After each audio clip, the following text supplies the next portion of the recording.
Hola, muy buenas tardes. Oh, hola, muy buenas tardes. Me llamo Dimashi Amable y este es Desahogamiento. Muy bienvenidos hoy.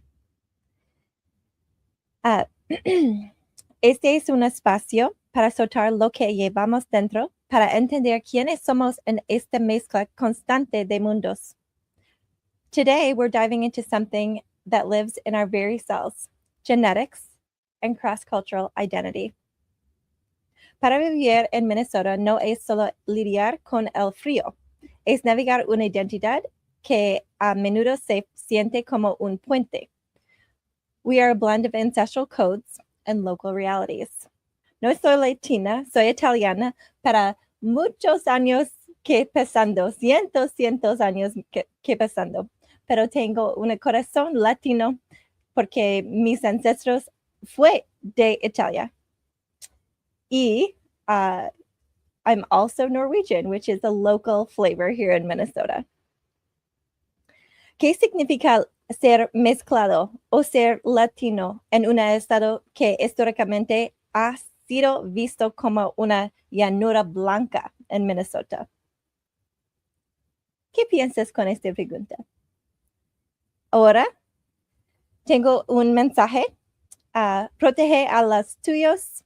La abogada Carla Santiago te ayuda con ajustes de estatus, visas y leyes de familia. En Santiago Legal tenemos el conocimiento necesario para reunir a tu familia y defender tus derechos.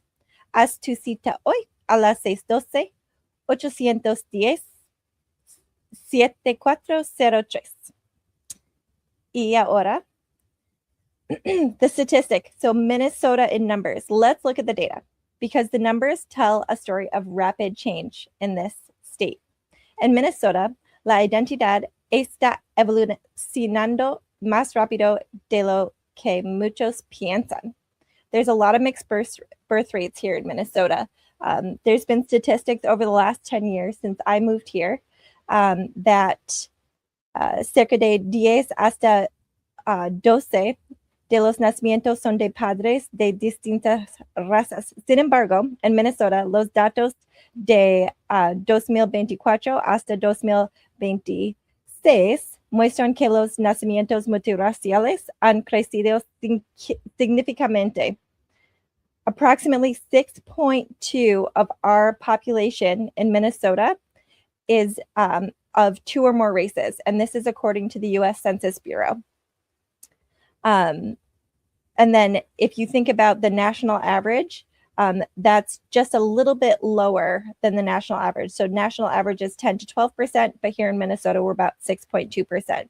Now let's look at a vignette of just our Hispanic and Latinx amigos y vecinos. Aquí es donde se pone interesante. Nationally, Hispanics make up about 20% of the U.S. population. In Minnesota, representamos aproximadamente 6.4 to 6.7 of the total population, around 366,000 people. Aunque ese número parezca menor al promedio nacional, no se dejan engañar. Minnesota's Hispanic labor force participation is one of the highest in the entire country. And todo de este país, Minnesota, es casi la primera estado. We are about 77% of a Hispanic labor force in this state, surpassing the national average of 67%. Estamos aquí, estamos trabajando y estamos creciendo. So let's dive a little deeper here. I have friends and I have friends of friends who are either born in this country as first-generation Americans. I have friends who are, they call themselves dreamers, and they came here when they were very, very little. And then I also have friends who have married into a Latinx or a Hispanic family. And a veces estas personas say, ni de aquí y ni de allá. Identity is more than just a census box. It's a mixed genetic, una mezclada. When we talk about mixing genetics, we're talking about the resilience of our ancestors meeting the opportunities of the Midwest. Para muchos de nosotros, nuestro es una mapa de colonización, migración y supervivencia. Genetic testing often reveals a mix of indigenous American, indigenous American, and then European, and then African ancestry for most of the population. But what do you think about who's on the streets of Minneapolis and St. Paul? A veces it feels like speaking Spanglish at the grocery store. We might celebrate Day of the Dead and El Nieve.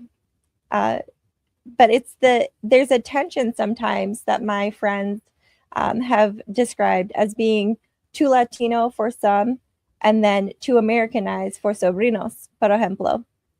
Es ese desahogo necesario sobre la crisis de identidad que surge cuando tus genes dicen que una cosa y tu entorno otra. But Minnesota is changing. Minnesota está cambiando cada día, cada año. La identidad minnesotana está convirtiendo en una identidad Minnesota multicultural. Our genetics are a mosaic. No somos una sola cosa. Es americano. Es la verdad de la cultura americana para ser una mezcla de otros países. We are the statistics of growth and the lived experience of integration. So I'll just go through some statistics again because I just think it's interesting to bridge from last week where I talked about El Espejo, reflecting on what happened with Operation Metro Surge, and I talked about whether you watched the news or you were the news. And so this week I thought I would bridge into who's in the community, who's out there, who are we protecting, who are we getting to know, who are our friends and neighbors who speak Spanish. And as you heard me say earlier, 77% of our workforce identifies as either Hispanic or Latina. So the Minnesota statistics between 2024 to 2026, it says they classify only as Hispanic, but as we know, Hispanic and Latinx often have some nuances, some cultural differences and nuances based on geographic region y país. It is approximately 6.4 to 6.7%.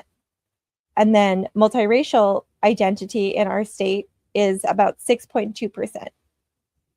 However, the Hispanic labor participation is actually 77.5%, which is one of the highest in the entire US.